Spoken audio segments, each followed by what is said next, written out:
Hi hello ನಮಸ್ತೆ ವೀಕ್ಷಕರೇ, ಎಲ್ಲ ಚೆನ್ನಾಗಿದೆ ಚಾನಲ್ಗೆ ನಿಮ್ಮೆಲ್ರಿಗೂ ಮತ್ತೆ ಸ್ವಾಗತ. ನಾನಿವತ್ತು ಒಂದು north Indian gravy recipe paneer methi ಚಮ್ಮನ್ನ ಮಾಡೋದನ್ನು ಹೇಗೆ ಅಂತ ತೋರಿಸ್ತಾ ಇದ್ದೀನಿ. ನಾನಿದಕ್ಕೆ ಹೋಮ್ ಮೇಡ್ ಮಸಾಲ ಪನ್ನೀರ್ ಮಾಡ್ತಾಯಿದ್ದೀನಿ. ಮಸಾಲ ಪನ್ನೀರ್ ರೆಡಿ ಮಾಡಿ ಪನ್ನೀರ್ ಚಮ್ಮನ್ನ ಮಾಡ್ತಾಯಿದ್ದೀನಿ. ಅದ್ರ ಜೊತೆ ಸಿಂಪಲ್ಲಾಗಿ ಒಂದು ಲಾಚಾ ಪರಾಟಾನೂ ಮಾಡ್ಕೊಳ್ಳೋದನ್ನು ತೋರಿಸ್ತಾ ಇದ್ದೀನಿ. ಇದು ತುಂಬಾ ಟೇಸ್ಟಿಯಾಗಿರುತ್ತೆ, ಅಷ್ಟೇ ರಿಚ್ ಗ್ರೇವಿ ಆಗಿರುತ್ತೆ, ತುಂಬ ಕ್ರೀಮಿ ಆ್ಯಂಡ್ ಟೇಸ್ಟಿಯಾಗೆ ಆಗುತ್ತೆ. ಇದು ಎಲ್ರಿಗೂ ಇಷ್ಟಪಟ್ಟು ತಿಂತಾರೆ. ಇದನ್ನು ಹೇಗೆ ಮಾಡೋದು ಅಂತ ನೋಡ್ಕೊಂಡು ಬರೋಣ ಬನ್ನಿ. ನೋಡಿ, ಲಾಚಾ ಪರಾಟ ಸಹ ಈ ರೀತಿ ಪದ್ರ ಆಗಿ ಬರುತ್ತೆ. ನೀವು ನಾರ್ಮಲ್ ರೆಗ್ಯುಲರ್ ಚಪಾತಿ ಸಹ ಮಾಡ್ಕೊಳ್ಬೋದು. ಸೊ ಇದನ್ನು ಮಾಡೋದಕ್ಕೆ ಮೊದಲಿಗೆ ನಾವು ಪನ್ನೀರನ್ನ ರೆಡಿ ಮಾಡ್ಕೊಳ್ಳೋಣ. ಪನ್ನೀರನ್ನ ನೀವು ಮುಂಚೆನೇ ಮಾಡಿಟ್ಕೊಳ್ಬೋದು ಅಥವಾ ಆವಾಗ ಕೂಡ ಮಾಡ್ಬೋದು ಟೈಮ್ ಇದ್ದರೆ. ನಾನಿಲ್ಲಿ ಸುಮಾರು 1 ಲೀಟ್ರ್ ಹಾಲನ್ನು ಪನ್ನೀರ್ ಮಾಡೋದಕ್ಕೆ ಯೂಸ್ ಮಾಡ್ತಾಯಿದ್ದೀನಿ. ನಾನು ಆರೆಂಜ್ ಪ್ಯಾಕೆಟ್ ಹಾಲನ್ನು ಯೂಸ್ ಮಾಡ್ತಾಯಿದ್ದೀನಿ. ನೀವು ನಿಮಗೆ ಎಮ್ಮೆ ಹಾಲು, ಹಸು ಹಾಲು ಸಿಕ್ಕಿದ್ರೆ ಅದನ್ನು ಸಹ ಬಳಸ್ಕೊಂಡು ಮಾಡ್ಕೋಬೋದು. ಇದನ್ನು ನಾನು ಎರಡನ್ನೂ ಪ್ಯಾನ್ಗೆ ಹಾಕ್ಕೊಂಡು ಮೀಡಿಯಮ್ ಫ್ಲೇಮ್ನಲ್ಲಿ ಇನ್ನೇನು ಬಾಯ್ಲ್ ಆಗೋ ಕನ್ಸಿಸ್ಟೆನ್ಸಿ ತನಕ ಬರೋದಕ್ಕೆ ಬಿಡ್ತೀನಿ. ನೋಡಿ, ಇನ್ನೇನು ಬಾಯ್ಲ್ ಆಗ್ತಾಯಿದೆ. ನಾನು ಇದಕ್ಕೆ ಮಸಾಲ ಪನ್ನೀರ್ ಮಾಡ್ತಾ ಇರೋದ್ರಿಂದ 2 ಹಸಿಮೆಣಸಿನ್ಕಾಯಿ, ಕೊತ್ತಂಬರಿ ಸೊಪ್ಪು, ಸ್ವಲ್ಪ ಶುಂಠಿ, ಹಾಗೆ ನಾನು ನಿಂಬೆಹಣ್ಣು ಯೂಸ್ ಮಾಡ್ತಾಯಿದ್ದೀನಿ ಪನ್ನೀರ್ ಮಾಡೋದಕ್ಕೆ. ಹಾಗಾಗಿ ನಿಂಬೆಹಣ್ಣ ಒಂದೂವರೆ ನಿಂಬೆಹಣ್ಣನ್ನು ನಾನು ಯೂಸ್ ಮಾಡ್ತೀನಿ ಇಲ್ಲಿ. ಈಗ ಹಾಲು ಇನ್ನೇನು ಬಾಯ್ಲ್ ಆಗ್ತಾಯಿದೆ.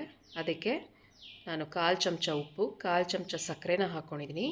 ಹಾಗೆ 1 ಚಮಚದಷ್ಟು ಜೀರಿಗೆನ ಹಾಕ್ಕೊಳ್ತಾ ಇದ್ದೀನಿ. ಇದು ಮಸಾಲ ಪನ್ನೀರ್ ಆಗಿರೋದ್ರಿಂದ ಇದೆಲ್ಲ ಹಾಕಿದ್ರೆ ತುಂಬ ಟೇಸ್ಟಿಯಾಗುತ್ತೆ. ನೀವು ತುಂಬ ಹೈ ಫ್ಲೇಮ್ ಮಾಡಿ ಕ್ವಿಕ್ಕಾಗಿ ಮಾಡೋಕ್ಕೆ ಹೋಗಬೇಡಿ. ಪನ್ನೀರು ಇದನ್ನು ಮೀಡಿಯಮ್ ಉರಿನಲ್ಲೇ ಇಟ್ಟು ಮಾಡಬೇಕಾಗತ್ತೆ. ಆವಾಗ ಪನ್ನೀರ್ ತುಂಬಾ ಟೇಸ್ಟಿಯಾಗುತ್ತೆ. ಹಾಗೆ ಅದರಲ್ಲಿರೋ ಪ್ರೋಟೀನ್ ಅಂಶ ಎಲ್ಲ ರಿಟೈನ್ ಆಗುತ್ತೆ. ಈಗ ನಾನು ಇದಕ್ಕೆ ಹೆಚ್ಚಿಟ್ಕೊಂಡಿರೋ ಅಂಥ ಹಸಿಮೆಣಸಿನ್ಕಾಯಿ, ಕೊತ್ತಂಬರಿ ಸೊಪ್ಪು ಹಾಗೂ ತುರಿದಿರೋ ಅಂಥ ಶುಂಠಿನ ಸಹ ಸೇರಿಸ್ತಾ ಇದ್ದೀನಿ.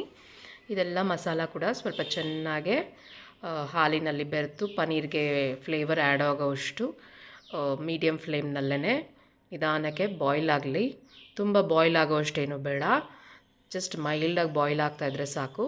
ಆವಾಗವಾಗ ಕೈ ಆಡಿಸ್ತಾ ಇರಿ, ತಳ ಹಿಡಿಯೋ ಚಾನ್ಸಸ್ ಇರುತ್ತೆ. ನಾನೀಗ ಸುಮಾರು 1/4 ಭಾಗದಷ್ಟು ನಿಂಬೆಹಣ್ಣನ್ನು ಸೇರಿಸ್ಕೊಳ್ತಾ ಇದ್ದೀನಿ. ನಿಧಾನಕ್ಕೇ ಮಾಡ್ಕೊಳ್ಳಿ. ನಾನು ವೆನಿಗರ್ ಯೂಸ್ ಮಾಡ್ತಾ ಇಲ್ಲ. ನೋಡಿಕೊಂಡು ಮತ್ತೆ ನಿಂಬೆಹಣ್ಣು ಬೇಕಂದರೆ ಆ್ಯಡ್ ಮಾಡ್ಕೊಳ್ಳೋಣ. ತುಂಬ ಕ್ವಿಕ್ಕಾಗಿ ಹಾಲು ನೀರು ಮತ್ತು ಪನ್ನೀರು ಸೆಪ್ರೇಟ್ ಆಗೋ ಅವಶ್ಯಕತೆ ಇಲ್ಲ. ಹಂಗೆ ಮಾಡೋದ್ರಿಂದ ಪನ್ನೀರ್ ಸ್ವಲ್ಪ ಹಾರ್ಡ್ ಆಗೋ ಚಾನ್ಸಸ್ ಇರುತ್ತೆ. ಈ ರೀತಿ ಮಾಡ್ಕೊಳ್ಳಿ. ಪನ್ನೀರ್ ತುಂಬ ಸಾಫ್ಟಾಗಿ ಆಗುತ್ತೆ. ಪನ್ನೀರ್ ತುಂಬಾ ರಿಚ್ ಇನ್ ಪ್ರೋಟೀನ್. ಹಾಗೆ ವೆಜಿಟೇರಿಯನ್ಸ್ಗೆ ಪನ್ನೀರಿಂದ ತುಂಬಾ ಗುಡ್ ಅಮೌಂಟ್ ಆಫ್ ಪ್ರೋಟೀನ್ ಸಿಗುತ್ತೆ. ಆ್ಯಂಡ್ ಮಕ್ಕಳು ಸಹ ತುಂಬಾ ಇಷ್ಟಪಡ್ತಾರೆ ಪನ್ನೀರ್ದು ಡಿಶಸ್ನ ತಿನ್ನೋದಕ್ಕೆ. ಹಾಗಾಗಿ ನೀವು ನಿಮ್ಮನೇಲಿ ಒಮ್ಮೆ ಈ ರೀತಿ ಟ್ರೈ ಮಾಡಿ. ನಾನು ಮತ್ತೆ ಇನ್ನು 3/4 ಭಾಗದಷ್ಟು ನಿಂಬೆಹಣ್ಣನ್ನು ಸೇರಿಸಿದ್ದೀನಿ. ನೋಡಿ, ಇವಾಗ ನೀರು ಮತ್ತು ಪನ್ನೀರ್ ಸೆಪ್ರೇಟ್ ಆಗ್ತಾಯಿದೆ. ಇವಾಗಲೂ ಸಹ ಬಾಯ್ಲೆಲ್ಲ ಮಾಡೋ ಅಷ್ಟು ಅವಶ್ಯಕತೆ ಇಲ್ಲ. ಆದಷ್ಟು ನೀರು ಕ್ಲಿಯರ್ ಆಗ್ತಾ ಇದೆಯಾ ನೋಡ್ಕೊಳ್ಳಿ. ಆದಷ್ಟು ಕ್ಲಿಯರ್ ಆಗಿದೆ ಅಂತಂದಾಗ ಆಫ್ ಮಾಡಿಕೊಂಡ್ರೆ ಸಾಕಾಗುತ್ತೆ. ಈ ಮಸಾಲ ಪನ್ನೀರ್ ತುಂಬಾ ಟೇಸ್ಟಿಯಾಗುತ್ತೆ, ಅಷ್ಟೇ ಸಾಫ್ಟ್ ಆ್ಯಂಡ್ ಫ್ರೆಶ್ ಆಗಿರುತ್ತೆ. ಈಗ ಮಾರ್ಕೆಟಲ್ಲಿ ಪನ್ನೀರೆಲ್ಲನೂ ಸಹ ಡ್ಯೂಪ್ಲಿಕೇಟ್ ಸಿಗ್ತಾಯಿದೆ. ಕಾರ್ನ್ಫ್ಲವರ್ನ ಮಿಕ್ಸ್ ಮಾಡಿ ಪನ್ನೀರ್ ಅಂತೇಳಿ ಏನೋ ಸೇಲ್ ಮಾಡ್ತಾಯಿದ್ದಾರೆ. ಹಾಗಾಗಿ ಈ ರೀತಿ ಪನ್ನೀರ್ನ ಮನೆಯಲ್ಲೇ ಮಾಡಿಕೊಂಡ್ರೆ ನಮಗೆ ಪ್ಯೂರ್ ಇರೋ ಸ್ಯಾಟಿಸ್ಫ್ಯಾಕ್ಷನ್ ಕೂಡ ಇರುತ್ತೆ, ಹಾಗೆ ಟೇಸ್ಟಿಯಾಗಿ ಕೂಡ ಇರುತ್ತೆ. ಈಗ ನಾನು ಒಂದು ಮಸ್ಲಿನ್ ಕ್ಲಾತ್ ಹಾಕ್ಕೊಂಡು, ಮಸ್ಲಿನ್ ಕ್ಲಾತ್ ಇಲ್ಲ ಅಂದರೆ ಈ ರೀತಿ ಒಂದು ಕಾಟನ್ದು ವೈಟ್ ಟವಲ್ನ ತೊಗೊಂಡು ನೀರನ್ನು ಶೋಧಿಸ್ಕೊಂಡಿದ್ದೀನಿ. ಈ ನೀರನ್ನು ವೇಸ್ಟ್ ಮಾಡಬೇಡಿ. ಇದೇ ನೀರಲ್ಲಿ ಚಪಾತಿ ಹಿಟ್ಟನ್ನು ಕಲಿಸ್ಕೋಬೋದು. ಹಾಗೆ ಕ್ವಿಕ್ಕಾಗೆ ನಾನು ತಣ್ಣೀರನ್ನು ಮೇಲಿಂದ ಆ್ಯಡ್ ಮಾಡ್ತಾಯಿದ್ದೀನಿ. ಇದರಿಂದ ಟೆಂಪ್ರೇಚರ್ ಎಷ್ಟಿದೆಯೋ ಅಷ್ಟೇ ಇರುತ್ತೆ. ಪನ್ನೀರ್ನ ಫರ್ದರ್ ಕುಕ್ ಮಾಡೋದಿಲ್ಲ ಅದು, ಆ್ಯಂಡ್ ಸಾಫ್ಟ್ನೆಸ್ನ ರಿಟೈನ್ ಮಾಡುತ್ತೆ. ಹಾಗಾಗಿ ತಕ್ಷಣ ತಣ್ಣೀರನ್ನು ಹಾಕ್ಕೊಂಡು ನಾವು ನೀರನ್ನೆಲ್ಲ ಆದಷ್ಟು ಸ್ಕ್ವೀಸ್ ಔಟ್ ಮಾಡಿ ಪನ್ನೀರ್ ಆಗೋದಕ್ಕೆ ಸೆಟ್ ಮಾಡೋಣ. ಪನ್ನೀರನ್ನ ಪ್ರಾಪರ್ ಶೇಪಲ್ಲಿ ಫೋಲ್ಡ್ ಮಾಡಿ, ಎಲ್ಲ ಕಡೆಯಿಂದ ಬಟ್ಟೆನ ಫೋಲ್ಡ್ ಮಾಡಿ ಅದರ ಮೇಲೆ ಒಂದು ದಪ್ಪ ವೆಯ್ಟನ್ನ ಏನಾದರೂ ಪ್ಲೇಸ್ ಮಾಡಿದ್ರೆ ನಿಮಗೆ ಟೇಸ್ಟಿ ಮತ್ತು ಡೆಲಿಷಿಯಸ್ ಆಗಿ ಮಸಾಲ ಪನ್ನೀರ್ ಮನೆಯಲ್ಲೇ ರೆಡಿ ಆಗುತ್ತೆ. ಇದ್ರ ಮೇಲೆ ಒಂದು ವೆಯ್ಟ್ ಇಡೋಣ. ಈಗ ಸುಮಾರು ಒಂದು ಅರ್ಧ ಮುಕ್ಕಾಲು ಗಂಟೆ ಇದನ್ನು ಹೀಗೆ ಇಡೋದಕ್ಕೆ ಬಿಟ್ಟರೆ ಪನ್ನೀರ್ ರೆಡಿ ಆಗುತ್ತೆ. ನಾನು ಓವರ್ ನೈಟ್ ಬಿಟ್ಟಿದ್ದೀನಿ. ಈಗ ನೋಡಿ ಹೇಗೆ ಪನ್ನೀರ್ ರೆಡಿಯಾಗಿದೆ ಅಂತ ತೋರಿಸ್ತಾ ಇದ್ದೀನಿ. ನೋಡಿ ಎಷ್ಟು ಚೆನ್ನಾಗಿ ಪನ್ನೀರ್ ಫರ್ಮ್ ಆಗಿದೆ, ಅಷ್ಟೇ ಸಾಫ್ಟಾಗಿದೆ ಆ್ಯಂಡ್ ವೆರಿ ಟೇಸ್ಟಿಯಾಗಿ ಕಾಣಿಸ್ತಾ ಇದೆ. ನೋಡಿ ಎಷ್ಟು ಫರ್ಮ್ ಆ್ಯಂಡ್ ಟೇಸ್ಟಿಯಾಗಿದೆ. ಈಗ ಮಸಾಲ ಪನ್ನೀರ್ ಚಮನ್ ಮಾಡೋದಕ್ಕೆ ರೆಡಿಯಾಗಿದೆ. ಇದನ್ನು ನೋಡಿ ಕಟ್ ಮಾಡ್ಕೊಳ್ಳೋಣ. ನಿಮಗೆ ಯಾವ ಸೈಜ್ಗೆ ಬೇಕೋ ಆ ಸೈಜ್ಗೆ ಕಟ್ ಮಾಡ್ಕೊಳ್ಳಿ. ನೋಡಿ ಎಷ್ಟು ಚೆನ್ನಾಗಿದೆ ಟೆಕ್ಸ್ಚರು, ತುಂಬ ರಬ್ರಿ ಆಗಿಲ್ಲ, ಸಾಫ್ಟಾಗಿ ಆಗಿದೆ. ಆ್ಯಂಡ್ ಮಸಾಲ ಆ್ಯಡ್ ಮಾಡಿರೋದ್ರಿಂದ ಮಸಾಲ ಪನ್ನೀರು ಟೇಸ್ಟಿಯಾಗಿರುತ್ತೆ, ಪ್ಲೇನ್ ಆ್ಯಂಡ್ ಬ್ಲ್ಯಾಂಡ್ ಅಂತ ಅನಿಸೋದಿಲ್ಲ. ನೀವು ಇದನ್ನು ಹೀಗೆ ಕೂಡ ಸ್ಯಾಲಡ್ನಲ್ಲಿ ಹಾಕ್ಕೊಂಡು ತಿನ್ಬೋದು. ನೋಡಿ ಎಷ್ಟು ಚೆನ್ನಾಗಾಗಿದೆ texture. So fresh home made masala paneer is ready. ಈಗ ಗ್ರೇವಿ ಮಾಡೋದಕ್ಕೆ ನಾವು ಒಂದು ಪ್ಯಾನ್ನಲ್ಲಿ ಒಂದು ಲೋಟದಷ್ಟು ನೀರನ್ನು ತೊಗೊಂಡಿದ್ದೀನಿ. ಹಾಗೆ ಒಂದು ದೊಡ್ಡ ಈರುಳ್ಳಿನ ನೀರಿಗೆ ಬೇಯೋದಕ್ಕೆ ಹಾಕ್ಕೊಳ್ತಾ ಇದ್ದೀನಿ. ಹಾಗೆ ಸುಮಾರು 3 ಹಸಿಮೆಣಸಿನ್ಕಾಯಿ, ಒಂದು 15ರಿಂದ 20 ಗೋಡಂಬಿ, ಒಂದು 10 ಬಾದಾಮಿ, ಹಾಗೆ ಮಸಾಲೆಗೆ ಒಂದು 3 ಏಲಕ್ಕಿ, 1 ಇಂಚು ಚಕ್ಕೆ, ಹಾಗೆ ಒಂದು 5-6 ಕಾಳುಮೆಣಸು, ಹಾಗೆ ಒಂದು 3-4 ಲವಂಗನ ಹಾಕ್ಕೊಳ್ಳೋಣ. ಹಾಗೆ ಒಂದು 1-1.5 ಇಂಚಾಗುವಷ್ಟು ಶುಂಠಿನ ಸಹ ಬೇಯೋದಕ್ಕೆ ಹಾಕ್ಕೊಳ್ಳೋಣ. ಇದಿಷ್ಟು ಕುದ್ದು ನೀರೆಲ್ಲ ಕಡಿಮೆ ಆಗೋಷ್ಟರಲ್ಲಿ ಒಂದು ಈರುಳ್ಳಿ ಮತ್ತು ಹಾಗೆ ಮೆಂತ್ಯ ಸೊಪ್ಪನ್ನು ಸಣ್ಣದಾಗಿ ಕಟ್ ಮಾಡ್ಕೊಳ್ಳೋಣ.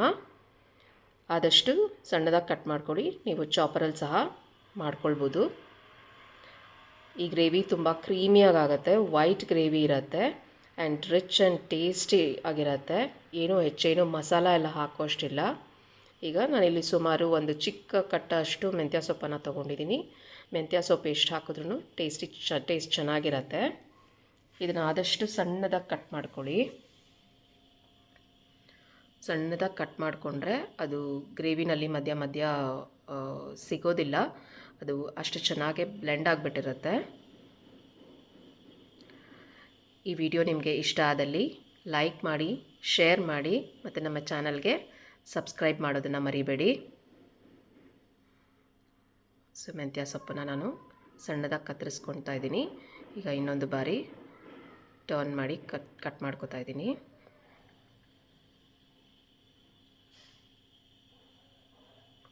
ಇದು ಕಟ್ ಮಾಡಿ ರೆಡಿ ಆಗೋಷ್ಟರಲ್ಲಿ ನೋಡಿ ಇಲ್ಲಿ ಈರುಳ್ಳಿ ಗೋಡಂಬಿ ಎಲ್ಲ ನೀರೆಲ್ಲ ಚೆನ್ನಾಗಿ ಹಿಂಗಿ ಚೆನ್ನಾಗಿ ಬೆಂದಿದೆ. ಇದನ್ನು ಆಫ್ ಮಾಡಿ ಆರೋದಕ್ಕೆ ಬಿಟ್ಬಿಡೋಣ. ಈಗ ಗ್ರೇವಿ ಮಾಡ್ಕೊಳ್ಳೋಕ್ಕೆ ಮತ್ತು ಒಂದು ಪ್ಯಾನ್ಗೆ 3 ಟೇಬಲ್ ಸ್ಪೂನ್ ಆಗೋಷ್ಟು ಎಣ್ಣೆನ ಹಾಕ್ಕೊಳ್ತಾ ಇದ್ದೀನಿ. ಹಾಗೆ 1 ಟೇಬಲ್ ಸ್ಪೂನಷ್ಟು ಬೆಣ್ಣೆನ ಸಹ ಸೇರಿಸ್ತಾ ಇದ್ದೀನಿ. ಈಗ ಇದಕ್ಕೆ ಸುಮಾರು ಒಂದು 6-7 ಬೆಳ್ಳುಳ್ಳಿನ ನಾನು ಕ್ರಷರಲ್ಲಿ ಹಾಕಿ ಸಣ್ಣದಾಗಿ ಕ್ರಷ್ ಮಾಡ್ಕೊಂಡಿದ್ದೀನಿ. ನೀವು ಜಜ್ಜಿ ಸಹ ಹಾಕ್ಕೊಳ್ಬೋದು, ಇಲ್ಲ ಬೆಳ್ಳುಳ್ಳಿ ಪೇಸ್ಟ್ ಸಹ ಹಾಕ್ಕೊಳ್ಬೋದು. ಹಾಗೆ ಸಣ್ಣದಾಗಿ ಹೆಚ್ಚಿರೋವಂಥ 1 ಈರುಳ್ಳಿನ ಹಾಕ್ಕೊಳ್ತಾ ಇದ್ದೀನಿ. ಇದು ಸ್ವಲ್ಪ ಚೆನ್ನಾಗೆ ಫ್ರೈ ಆಗಲಿ. ಇದು ಕಂದು ಬಣ್ಣ ಬಂದ ನಂತರ ಕಟ್ ಮಾಡಿಟ್ಕೊಂಡಿರೋವಂಥ ಮೆಂತ್ಯ ಸೊಪ್ಪನ್ನು ಸೇರಿಸೋಣ. ನೋಡಿ ಇಷ್ಟು ಈರುಳ್ಳಿ ಫ್ರೈ ಆದರೆ ಸಾಕಾಗತ್ತೆ. ಈಗ ಸಣ್ಣದಾಗಿ ಹೆಚ್ಚಿರೋ ಮೆಂತ್ಯ ಸೊಪ್ಪನ್ನು ಸಹ ಸೇರಿಸ್ತಾ ಇದ್ದೀನಿ. ಇದು ಸಹ ಚೆನ್ನಾಗಿ ಫ್ರೈ ಆಗಲಿ. ಈ ರೀತಿ ಮಾಡೋದ್ರಿಂದ ಮೆಂತ್ಯ ಸೊಪ್ಪಲ್ಲಿರೋ ಕಹಿ ಎಲ್ಲ ಹೊರಟೋಗುತ್ತೆ. ಅದು ಗ್ರೇವಿನಲ್ಲಿ ಗೊತ್ತೂ ಆಗೋದಿಲ್ಲ ಕಹಿ ಇದೆ ಅಂತ ಹೇಳಿಬಿಟ್ಟು. ತುಂಬಾ ಒಳ್ಳೆ ಫ್ಲೇವರ್ ಬರುತ್ತೆ ಈ ರೀತಿ ಫ್ರೈ ಮಾಡೋದ್ರಿಂದ.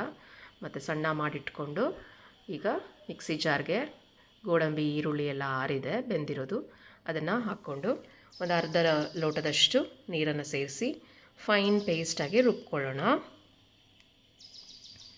ನಿಮಗೆ ಪನ್ನೀರನ್ನ ನೀವು ಮುಂಚೆನೇ ರೆಡಿ ಮಾಡಿಕೊಂಡ್ರೆ ಈ ಗ್ರೇವಿ ತುಂಬಾ ಕ್ವಿಕ್ಕಾಗಿ ರೆಡಿ ಆಗುತ್ತೆ, ಅಷ್ಟೇನು ಸಮಯ ಹಿಡಿಯೋದಿಲ್ಲ.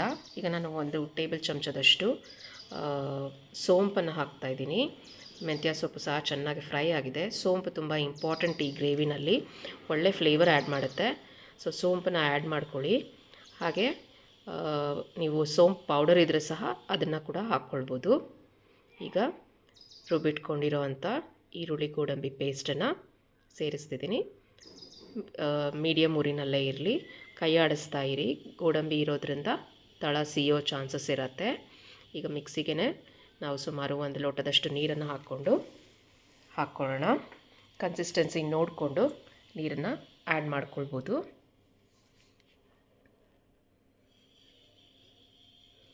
ಈ ಗ್ರೇವಿ ತುಂಬಾ ರಿಚ್ ಆಗಿರುತ್ತೆ, ಅಷ್ಟೇ ಕ್ರೀಮಿ ಆಗಿರುತ್ತೆ ಆ್ಯಂಡ್ ಮೈಲ್ಡ್ ಫ್ಲೇವರಲ್ಲಿರುತ್ತೆ. ನಿಮಗೆ ರೋಟಿ ಜೊತೆ, ಚಪಾತಿ ಜೊತೆ, ಪೂರಿ ಜೊತೆ ಒಳ್ಳೆ ಕಾಂಬಿನೇಷನ್ ಆಗುತ್ತೆ.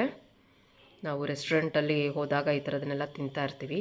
ಮನೆಯಲ್ಲಿ ಟೈಮ್ ಇರೋವಾಗ ಈ ರೀತಿ ಮಾಡಿಕೊಂಡ್ರೆ ತುಂಬಾ ಕಂಫರ್ಟಬಲಾಗಿ ಎಲ್ಲರೂ ಖುಷಿಯಾಗಿ ತಿನ್ಬೋದು. ಈಗ ನಾನು ಇದಕ್ಕೆ ಸುಮಾರು ಒಂದು 1/4 ಕಪ್ ಆಗೋಷ್ಟು ಮೊಸರು ಹಾಗೂ 1 ಚಮಚ ಅಚ್ಕಾರದ ಪುಡಿ, 1 ಚಮಚ ಧನಿಯಾ ಪುಡಿ ಹಾಕಿ ಮಿಕ್ಸ್ ಮಾಡಿ ಹಾಕ್ತಾಯಿದ್ದೀನಿ. ಆ ವಿಡಿಯೋ ಸ್ಕಿಪ್ ಆಗಿದೆ, ಸೊ ಹಾಗಾಗಿ ಇಲ್ಲಿ ತೋರಿಸೋದಕ್ಕೆ ಆಗ್ತಿಲ್ಲ. ನೋಡಿ, ಇಷ್ಟು ಮೊಸರು ತೊಗೊಂಡು ಅದಕ್ಕೆ 1 ಸ್ಪೂನ್ ಅಚ್ಕಾರದ ಪುಡಿ, 1 ಸ್ಪೂನಷ್ಟು ಧನಿಯಾ ಪುಡಿನ ಸೇರಿಸಿ ಅದನ್ನು ಸಹ ಗ್ರೇವಿಗೆ ಹಾಕ್ಕೊಂಡಿದ್ದೀನಿ. ಎಲ್ಲ ಚೆನ್ನಾಗೆ ಕುದೀತಾ ಇದೆ. ನೋಡಿ, ಚೆನ್ನಾಗಿ ಒಳ್ಳೆ ಟೆಕ್ಸ್ಚರ್ ಬಂದಿದೆ. ಈಗ ನಾವು ಪನ್ನೀರನ್ನ ಆ್ಯಡ್ ಮಾಡೋಣ. ನೀವು ಪನ್ನೀರನ್ನ ಸ್ವಲ್ಪ ಫ್ರೈ ಮಾಡಿ ಸಹ ಆ್ಯಡ್ ಮಾಡ್ಬೋದು. ರುಚಿಗೆ ತಕ್ಕಷ್ಟು ಉಪ್ಪನ್ನು ಸೇರಿಸ್ತಾ ಇದ್ದೀನಿ. ಪನ್ನೀರನ್ನ ಫ್ರೈ ಮಾಡಿ ಸಹ ಆ್ಯಡ್ ಮಾಡ್ಬೋದು. ನಾನು ಮಸಾಲ ಪನ್ನೀರ್ ಆಗಿರೋದ್ರಿಂದ ಫ್ರೈ ಮಾಡೋ ಅವಶ್ಯಕತೆ ಇಲ್ಲ ಅಂತ ಹಾಗೆ ಹಾಕ್ಕೊಳ್ತಾ ಇದ್ದೀನಿ.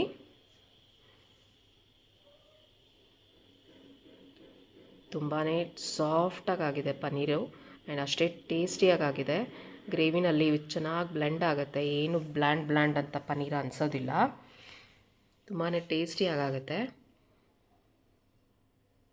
ನೋಡಿ, ಈಗ ಪನ್ನೀರೆಲ್ಲ ಹಾಕಿದ್ದೀನಿ.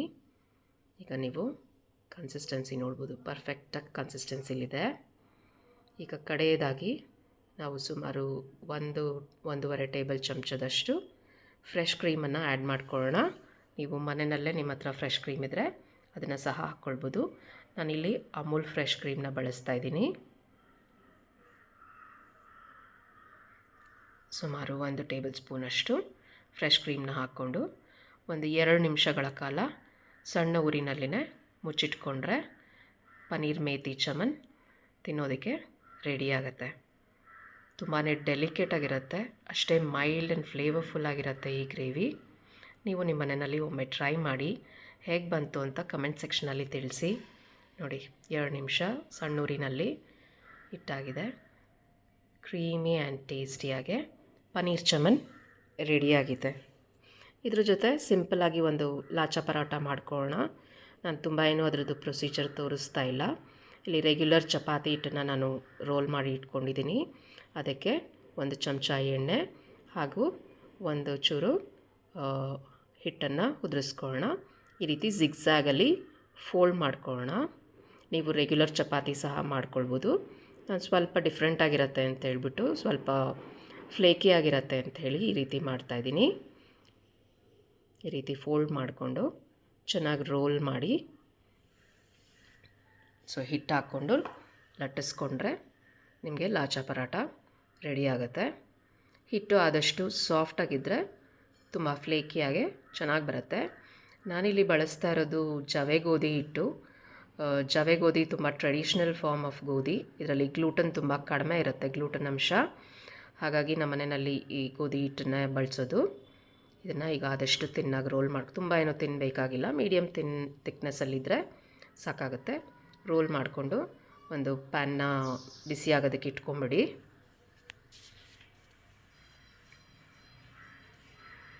ಈಗ ಹಂಚು ಚೆನ್ನಾಗಿ ಬಿಸಿಯಾಗಿದೆ. ಇದರ ಮೇಲೆ ಹಾಕ್ಕೊಂಡು ಸ್ವಲ್ಪ ಎಣ್ಣೆ ಹಾಕ್ಕೊಂಡು 2 ಬದಿ ಗೋಲ್ಡನ್ ಬ್ರೌನ್ ಆಗೋಷ್ಟು ಬೇಯಿಸ್ಕೊಂಡ್ರೆ ನಿಮಗೆ ಲಾಚಾ ಪರಾಟ ಪನ್ನೀರ್ ಚಮನ್ ಜೊತೆ ತಿನ್ನೋದಕ್ಕೆ ರೆಡಿ ಆಗುತ್ತೆ. ಸ್ವಲ್ಪ ಬೆಣ್ಣೆನ ಆ್ಯಡ್ ಮಾಡ್ಕೊಳ್ತಾ ಇದ್ದೀನಿ. ನೀವು ಇಲ್ಲಿ ಬೆಣ್ಣೆ, ತುಪ್ಪ, ಎಣ್ಣೆ ಯಾವುದನ್ನು ಬೇಕಾದರೂ ಸೇರಿಸ್ಕೋಬೋದು. ಎರಡು ಬದಿ ಗೋಲ್ಡನ್ ಬ್ರೌನ್ ಆದರೆ ಫ್ಲೇಕಿಯಾಗೆ ಟೇಸ್ಟಿಯಾಗೆ ಲಾಚಾ ಪರಾಟ ಸಹ ರೆಡಿ ಆಗುತ್ತೆ. ನೋಡಿ ಎಷ್ಟು ಚೆನ್ನಾಗಿ ರೆಡಿ ಆಯಿತು. ಸೊ ನಾವು ಪನ್ನೀರ್ ಚಮನ್, ಹೋಮ್ ಮೇಡ್ ಮಸಾಲ ಪನ್ನೀರ್ ಜೊತೆ ಪನ್ನೀರ್ ಚಮನ್ ಮತ್ತು ಲಾಚಾ ಪರಾಟ ರೆಡಿಯಾಗಿದೆ. ಇದೇ ರೀತಿ ಮತ್ತಷ್ಟು ವಿಡಿಯೋನು ನಾವು ನಮ್ಮ ಚಾನಲ್ನಲ್ಲಿ ಪೋಸ್ಟ್ ಮಾಡ್ತಾ ಇರ್ತೀವಿ. ಚಾನಲನ್ನು ಫಾಲೋ ಮಾಡಿ, ಲೈಕ್ ಮಾಡಿ, ಸಬ್ಸ್ಕ್ರೈಬ್ ಮಾಡಿ. ಖುಷಿಯಾಗಿರಿ. Thank you for watching.